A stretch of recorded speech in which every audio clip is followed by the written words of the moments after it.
ముళ్ళపూడి రేణుక అంటే Telugu Desam party. Telugu Desam party అంటే ముళ్ళపూడి. అటువంటి నేపథ్యం ఉందా మీరు? ఒక్కసారిగా ఆ పార్టీకి కష్టకాలంలో ఉన్నప్పుడు మీరు అండగా ఉన్నారు. ఎందుకు ఆ పార్టీ మారవలసొచ్చింది? ఆ పార్టీ మారడానికి కారణం? ప్రాంతీయ పార్టీలో దాదాపు రేరాకు ముందు వరకు చూస్తే 20 స్ ఇర్ 19 ఇయర్స్ పనిచేశాను. పార్టీలో ఉన్నటువంటి అన్ని హోదాల్లోనూ పార్టీ పరంగా పనిచేశాను.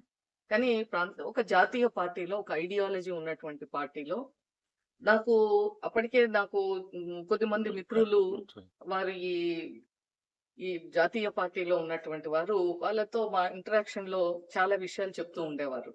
అంటే భారతీయ జనతా పార్టీలో ఐడియాలాజికల్‌గా గాని ఒక జాతీయ భావంతో ఉన్నటువంటి పార్టీగా అక్కడ ఎట్లా జరుగుతుంది అనేటువంటిది. అది నాకు చాలా నచ్చి మనం అందులో కూడా చేసినట్లయితే మన యొక్క పరిధి పెంచుకోవచ్చు.